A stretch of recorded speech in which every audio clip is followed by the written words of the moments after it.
The first generation's demon lords are the oldest demon lords in world history.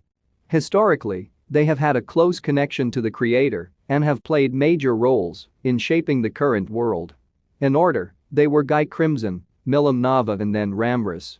They were the only demon lords who were able to maintain their positions at the top even after all the wars had taken place.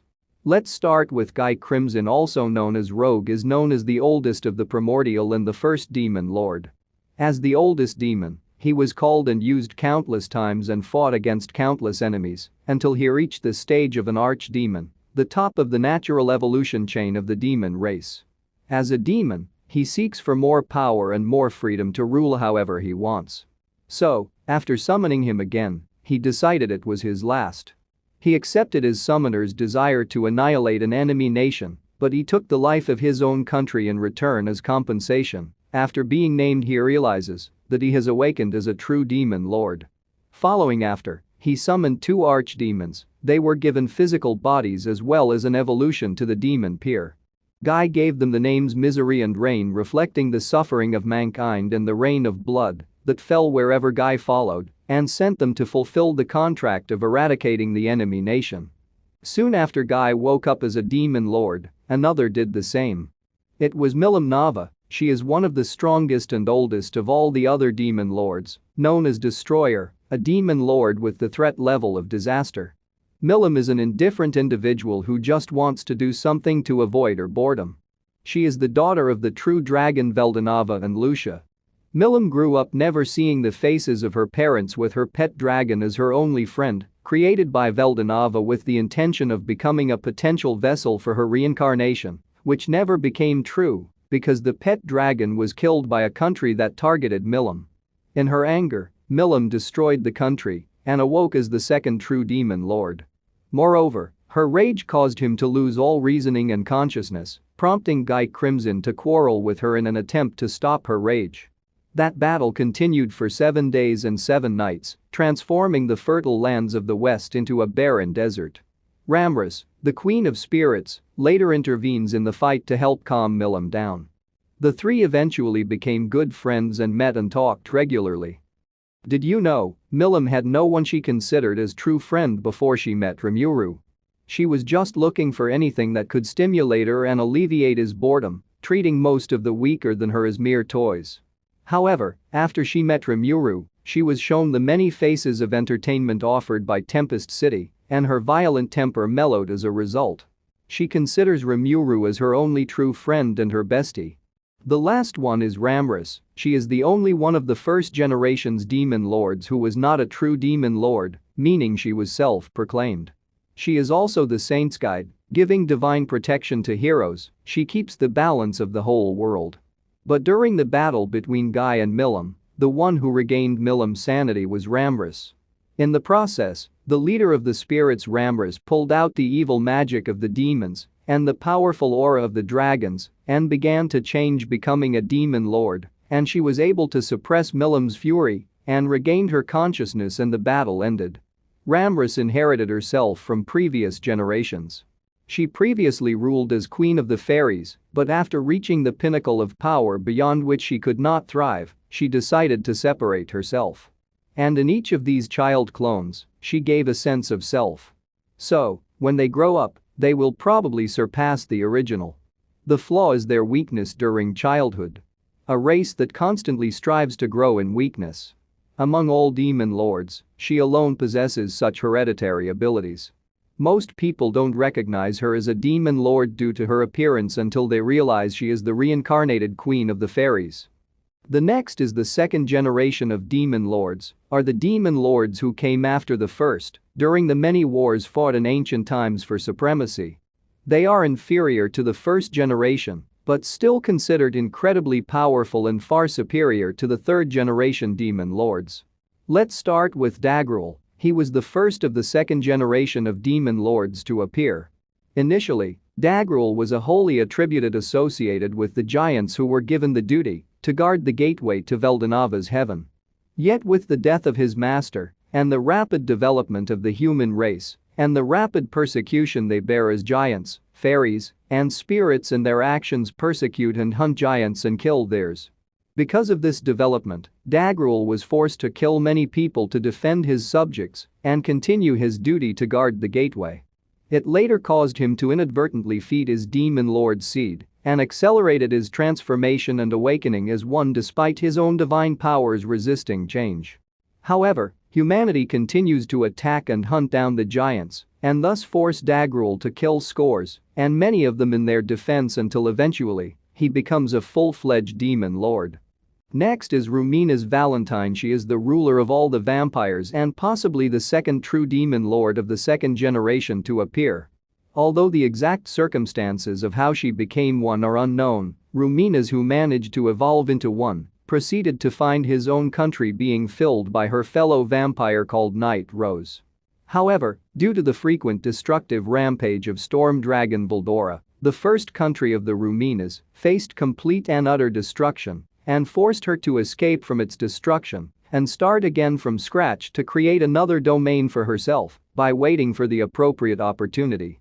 Eventually, the time came in Angel's frequent fury every few centuries to stop and limit human progress, where Luminous took advantage of the chaos to create her own religion that recognized her as a goddess and her excesses.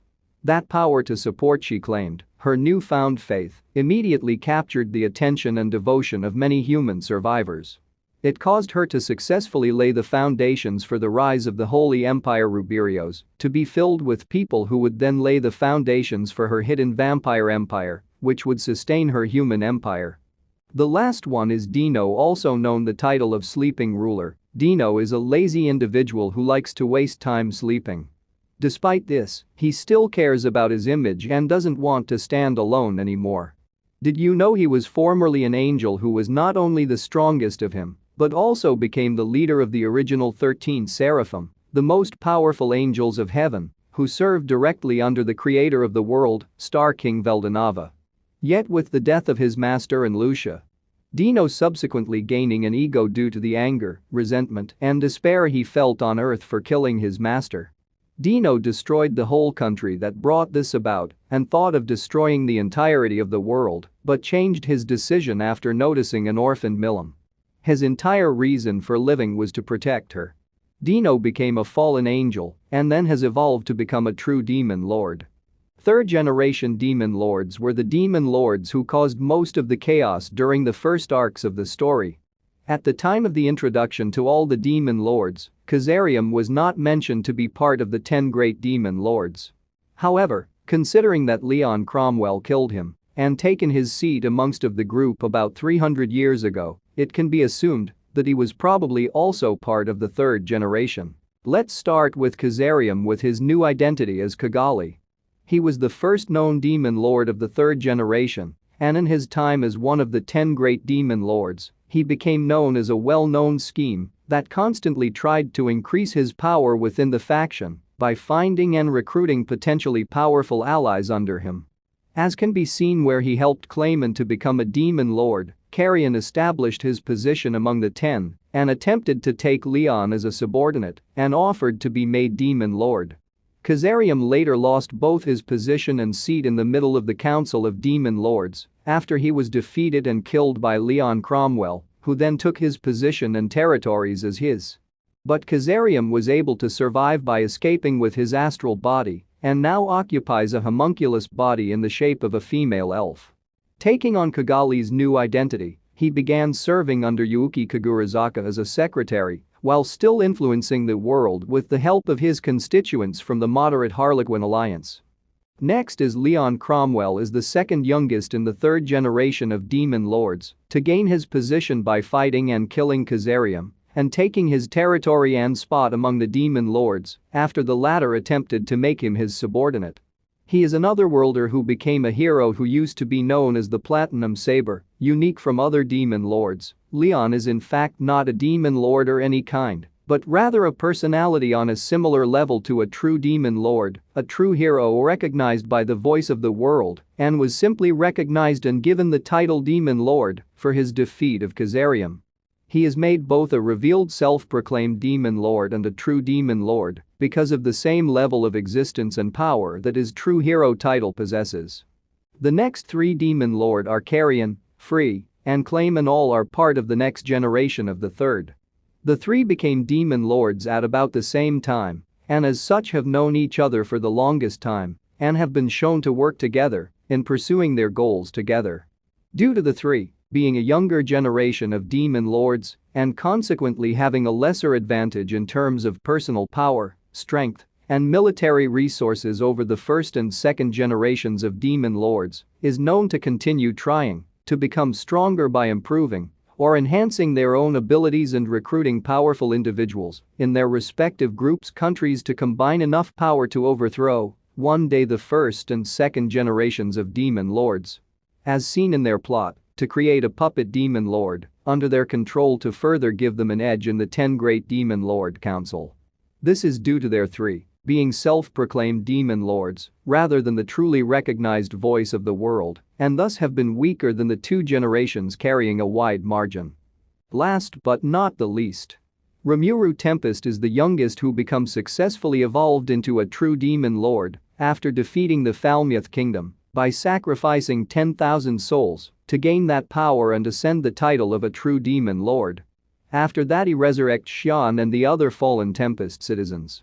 He is the first person in the last few thousand years to successfully becoming a true demon lord instead of a self-proclaimed one like a majority of the third generations. Clayman believed that Rimuru is actually weak and only used Voldora's resurrection to proclaim himself a demon lord. Consequently, Clayman called for a Walpurgis banquet in order to put Rimuru down. However, to his surprise, Demon Lord Ramiris asked for Rimuru to be able to attend the banquet himself, and other demon lords agreed to this decision. Clayman sent his army along with Milim's followers, the dragon worshippers, to attack the Jura Tempest Federation while he went to the Walpurgis banquet. However, his plan was revealed and he was betrayed by Milim and Prey, who explained that his orb of domination had failed to work on Milim. After that, Rimuru defeat and kill Clayman, and Rimuru is officially recognized by the other demon lords. Later, after seeing the overwhelming power of Rimuru Tempest and seeing the power of a true demon lord, Prey decided to step down from the council and also Carrion, since he lost to Milim, and they decided to work under Milim Nava and gained their territories, thus resulting in them being reduced to 8 demon lords. And now they need a new name, since the previous 10 great demon lords took about 3 months to decide, but they still decided to go along with that name, since they can't decide for another name. Where Voldora butt in and said Rimuru is good at naming things, and the rest of the demon lords are looking at Rimuru with expectation. And Rimuru decided to name it 8-star demon lords, and it only took 3 minutes for him to decide the name for the current demon lords. And this are the new 8-star demon lords. Thanks for